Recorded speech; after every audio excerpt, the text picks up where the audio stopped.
private infrastructure, attacking the routing infrastructure, which comes last. Amazing. Now, the defender strategy, in my opinion, was a lot more interesting. All this strategy, I doubt anybody actually went and said, hey, let's strategize, let's create some tactics for this attack. Coming from the outside, looking at what was happening, I believe I was able to ascertain some strategies that were used. But this is plain hindsight. I doubt anybody planned. And I know on the defender side, although there was a lot of planning technologically, they didn't really think strategy at the time. Now, the defender's goal, as we discussed, was simple. Maintain regular service and stability of the country's internet. Now, Clausewitz, if there are any Clausewitzians in the crowd that are going to kill me for misinterpreting him, basically said defense is more powerful than attack. Because the further an attack goes, the more logistical support you need to leave behind, the less soldiers you have, well, the attacking party can get organized. You get deeper into their territory, they become more aggressive. So, in information warfare, I'm not sure Clausewitz was right. Actually, I'm pretty sure right now I may change my mind by tomorrow that it was wrong. The interesting thing about information warfare, though, is that even though there may be a main body of what we believe information warfare may be, there are a lot of niches. As these niches very, very easily can become the main issue of how information warfare is fought. We can just throw everything away, take a niche, use it, and it will be that. The other thing is, fighting does not necessarily mean warfare. So, fighting in information warfare can be a part of an overall war. But information warfare by itself, as warfare, is in my opinion not comparable, for example, such as maritime warfare is comparable or analogous to aerial warfare. Different, but same. Information warfare is not. It's a new type of warfare. It can be used as an extra strategy, an extra tool, an extra weapon, but it's not the same when used alone or by itself. And it can be irregular warfare, it can be a weapon of mass destruction. It can also be intelligence. Let's go back to the issue at hand.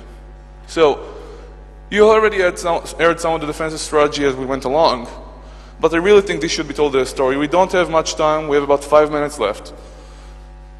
Maybe. We're already over time, so I'll try and make it short. So, strategies and tactics, really in a nutshell. Crowd control. In the streets of Tallinn, we mentioned there was a riot. Well, all of this was happening.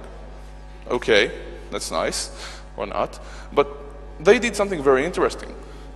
They controlled what happened. They contained the situation. Now, incident response, although we invented it anew in computer security, in computer sciences, computer networks, originally comes from the military. Incident response is based on capability and policy.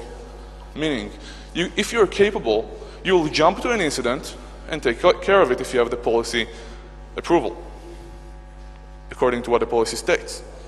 If you're capable only of lesser work and you need special forces to come, you would jump to the incident as fast as you can, contain the situation, and wait for somebody who is both capable and allowed to do the work. So, in Tallinn, what they did is they closed the crowd in one place. Culturally, and this is not limited to Russia, of course, Russians love to drink. Yeah. And they contained the crowd in a liquor area. And by 5 a.m., all the Russians just left home to sleep. So that's kind of interesting from that perspective.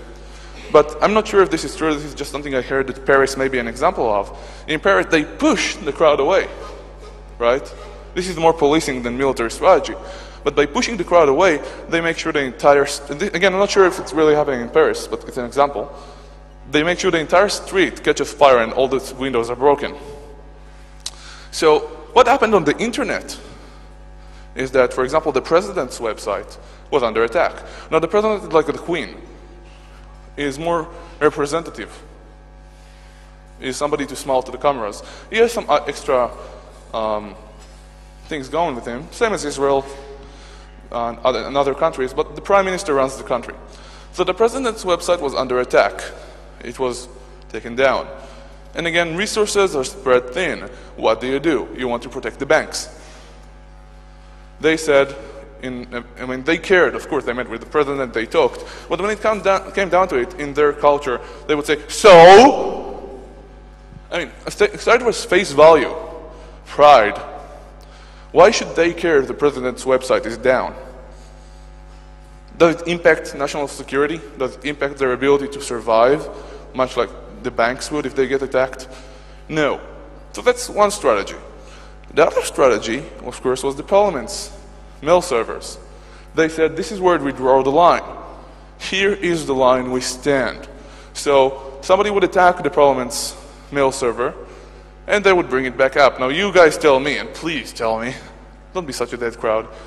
If you bring something down, what would the attackers do if you bring it back up? Try harder. Meaning they would take it down again.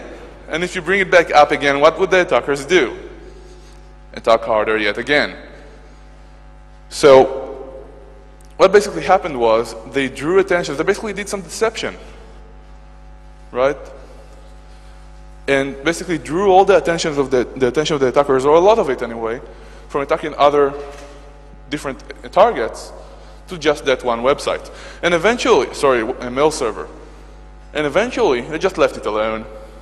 Now, different strategies, different tactics can be maybe attributed, can be analyzed if it was good or bad, but it is at the very least interesting. Because let's consider the president's website again and consider the broken windows theory. They came up with it in New York City, and eventually Giuliani came along and made it bigger. Over there, it wasn't exactly about broken windows, it was about graffiti. But the theory says, if one window is broken, it's left broken over there for the night. The next day, all the windows in the street will be broken. I didn't really understand the theory, so a friend of mine came along and said, okay, let me explain it to you. If anybody got offended easily, please leave. If you go into a bathroom, something like in the camp, and it stinks, and it's really, really ugly and dirty and smelly, and you don't even want to go there. You're very careful not to touch anything. You pee really quickly. You barely aim if you're a guy anywhere. If you're a girl, I don't even want to think about it. And you run out without even flushing the toilet. Just run out of there. And you probably spray the entire bathroom with pee. Now, on the other end, what? I won't come to your house. So on the other end, if you go into a squeaky clean bathroom, it's all clean and shiny, you'll go inside, you'll say, wow, that's cool. And you'll be very careful, you'll even aim a little bit, and if something spills over, you'll even maybe sometimes try and clean up a little bit, after yourself, and leave. So that's the broken windows theory in the way that I understood it by a friend. Never mind. So there was intelligence, there was deception, we spoke about border control. And we don't really have time to discuss a lot of the politics that happened, but let's just consider. Anyone can claim they did something. Anybody, even if even Russia did do it, and some people said there were actual IP addresses of the Russian government there. Again, spoofed attacks, botnet attacks, we can't be sure. But what if I planted the Russians' email there? Or they planted it, or somebody else did? This wasn't the case in this particular issue. Again, a lot of spoofed attacks, a lot of botnet attacks. Perfect plausible deniability. It's really cool. It's strategy on a higher political level. The reason why this is the first internet war... Excuse me, Gary.